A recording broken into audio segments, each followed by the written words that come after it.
Hello. Blessings Yes, we got each and other this more time. blessings, Jesse. Greetings, man. How you doing there? Glad we could Yeah, connect. We did it, man. yeah, man, Way to we go. did it. I can hear you nice and clearly. It's a real honor and blessings to have you here in my Reggae Punch show. All Polish Massive is here. A beautiful Bob Marley vibration through all night here. And now a special guest, which is you, Dubmatix, the king of dub. Welcome, brother. Hey, a pleasure to be here, and a big shout out to everybody in Poland. I've spent many times there, and I absolutely love the country and the people. So it's a pleasure to be here with you tonight, and everybody that's tuned into your show. Yes, it was my first question. Do you have any memories which you want to share with us about Poland and Polish vibrations? Say something. I know you've been here many times and Yeah, I've played. I've done Ostroda twice, and I've played a couple other places. But they were all really fun shows. And the vibe is, people in Poland love reggae music. That's the great thing about it, is that it doesn't matter where you're from. If there's reggae involved, it's like-minded people in a community feel. So you can go anywhere in the world, and if it's reggae, you know the type of people you're going to get involved with. But I have a great memory of, I had finished a show, and I had a tour manager with me, and we had to drive to Berlin, and we were in a small town. I can't remember the name of it. And the GPS on the phone died. So we had to find our way to Berlin with no maps, and we can't read Polish. Ah, beautiful story. And how it went? How did you reach the Berlin? So here it is.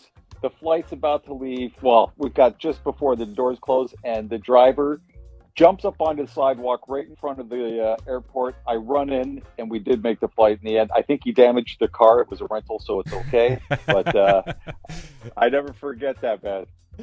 Beautiful, beautiful. Yeah, I've heard that many times, from many different artists all over the world, that Poland have these reggae vibes, and really Polish people love reggae music. We are celebrating. We're supposed to connect with you a week ago, and we've been celebrating Bob Marley's 78th birthday. Tell us something about your, how did you meet reggae music? How it started in your life? And I know, of course, that Bob Marley was also there. Tell us something about your very beginning start in reggae music, and of course about Bob Marley. Maybe first album, first song you remember from this time. I'd say, it's simple. My dad's a musician, and he played in one of the first integrated reggae bands in Toronto in probably 1971, 72 here. And my mom was also a massive fan of Bob Marley, and she would try to fly to see him where she could in the US or Canada. So I was always kind of around reggae. And I remember I was probably in grade 7, and I listened to Marley, but the song Jammin', I put on a cassette tape. And, I think for a lot of people, when there's a song that you love, you want to listen over and over and over again. And that was one of the songs that I couldn't stop, which led me into Exodus, K-Jah, and all the other albums. Yes. And really, it's once you get into that, then you start wanting to hear more. So that led into like Burning Spear, Culture, Of course. Mighty Dime. You start listening, and then it's kind of, you just can't get enough of anything. You want to hear as much as possible. And it was probably when I was about 16 that a family friend, drummer, had given me King Tubby Meets Rockers Uptown. Wow. And that was just, I had never heard dub before. I mean, so I'm used to Bob Marley, Burning Spear and things, but I'd never heard dub. And so that was the perfect album to introduce somebody to dub, because to me, it's still the #1 dub album ever created. People will argue, but that's my opinion. And that kind of led to what I'm doing now. I mean, really, that was the album that made me want to get involved into recording as Dubmatix. Beautiful, beautiful. So it's like family thing. Yeah, beautiful. Enough respect to your parents that they brought you this beautiful artist, which is Bob Marley. And I just want to ask you also about the very hit track, because any place on earth, I think they know your remix of Is This Love? Can you tell us, you know, a little background about this track? What was the idea, and how you get the tracks and all the things, you know, and your maybe inspiration, or because this is great track, sounds great, like most of your tracks and albums, you know, you keeping the really high quality level, so I really love the well, the thank song. you, man. I'm gonna play this song, you know, of course, after our conversation tonight, including also tracks from your brand new album, which we're gonna speak about it very soon. Well, I'll give you the, you know, it's a song like that was, I got lucky. So there was two components to it. The first was a friend of mine said he was going to drop off a CDR. This is a long time ago. And he said it was a surprise. So I got it. And on it was 3 of Bob Marley's songs with all the original stems from when they recorded. So there's no EQ, there's no mixing, there's no nothing. These are the raw files. And I had them. Secondly is I had to do a remix for a label. And I did a remix and they just weren't feeling it. And by chance, I was going through my files and I saw the Bob Marley, and it happened to be in the same key, right around the same tempo, and I put it in, and that just kind of, it was a happy accident. Wow. You know, it's one of those things I got lucky on. It wasn't intentional. And then once I got it filled out, then I went back and I was able to use a little bit more, like pieces, a couple pieces from the original, but mostly just the vocals and the guitar intro, and I think one horn, because on K-Jah, there's no horns. Yes. But these are the original horns. So you can get another version of it with the horns. So it kind of worked out. And you know what?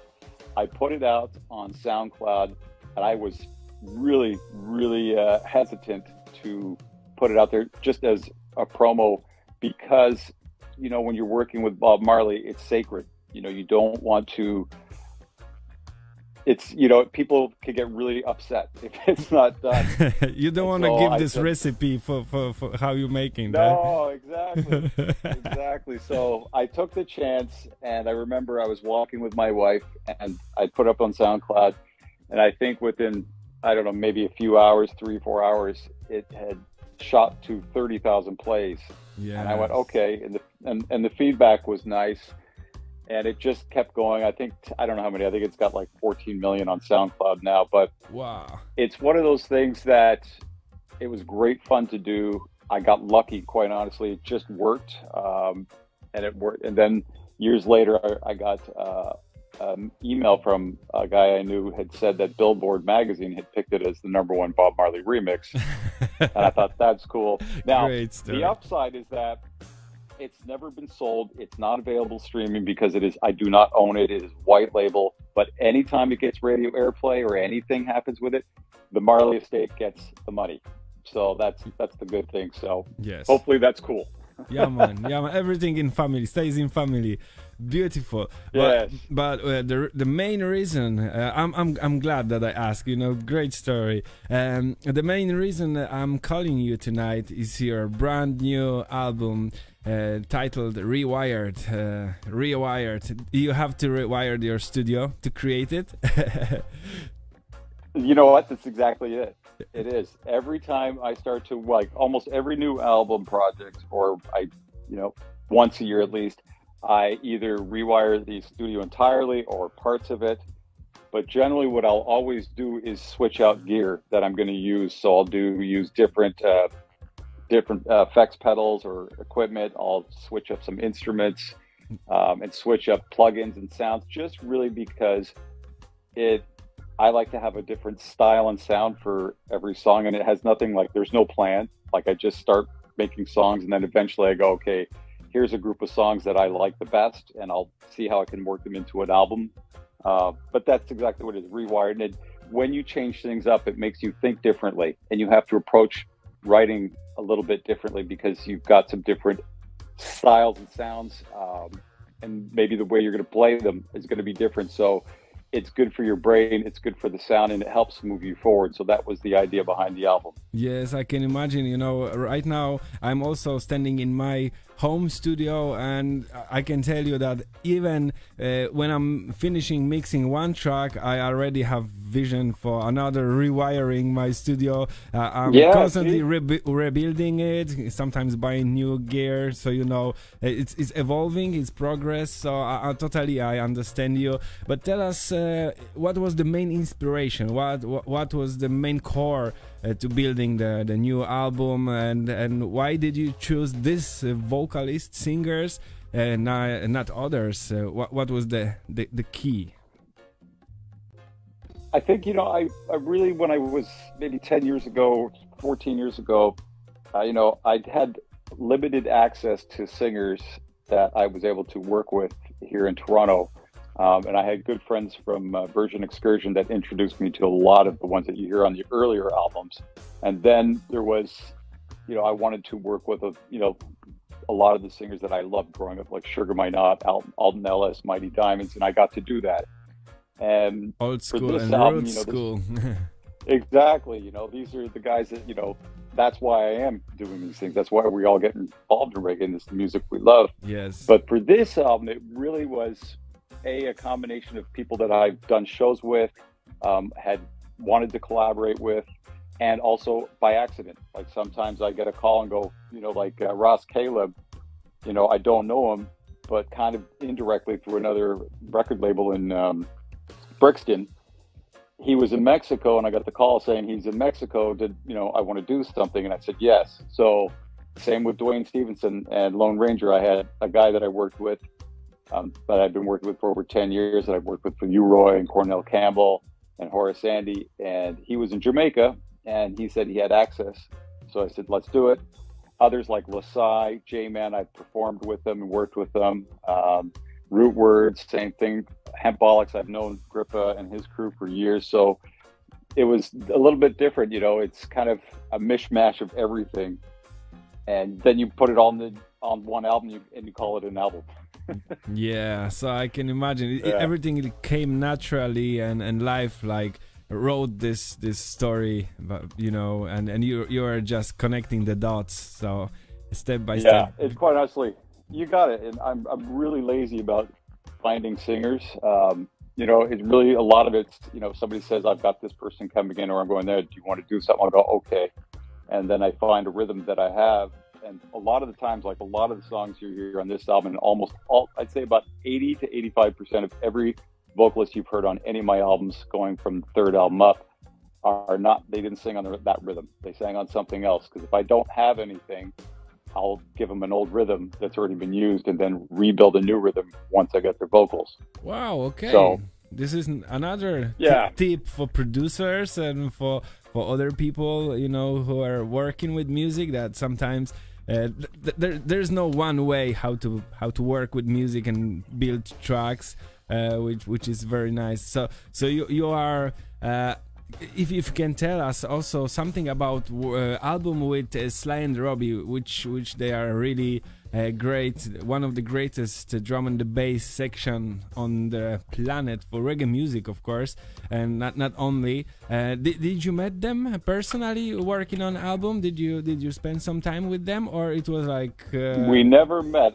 I'm in touch with Sly, but at the time before the album I wasn't, and I've never met him in person. It was all done, you know, again, it was an accident. It was a happy accident. Right time, right place. You're very lucky, you know. You have nice accidents in your life. That's not so bad. That's true. But you know what? I think this is, you know, true for anybody that's producing music or an artist. It's the more open you are, the more opportunities come. And I've always been very much, if it looks interesting, I say yes. And money's never an issue. Like, I don't go into anything going, oh, this could make me money, or it's going to do this. It's really, does this interest me? Do I have a vibe for this? And if I do, then I just want to do it. And this was kind of, it's Sly and Robbie, so there was no way I was not going to do it. It's a bucket list opportunity. Like, you don't get these opportunities. And now, unfortunately, with Robbie passing, that's not going to happen again. You know? Yeah, true. But so, this album sounds really great, you know. I'm really love it so much. And I can, sorry for interrupting, but I can see no. I can see comments right now under our conversation, and there is Gabi from Shashamane band, and she's sending big hugs for Dubmatix. And yes, you hi, did Gabi and Shashamane. Yes. You did some nice mixing for them, dub mix, you know. We've been presenting yes, here. I remember, Did you receive the vinyl of the Dub Masters meets Shashamane album? Did you get it already? Not yet. Not yet. I know it's on the way, but I have to say, and this is to them listening, is that the artwork is really beautiful. I absolutely love the job that they did, and I think it really represents the music that they've created. So congratulations to them. Yeah, the art was done by our friend. His name is Arthur, so we call him also Art. So there you go. he did so many great album covers, and he's really amazing in creating this kind of art, if I can tell.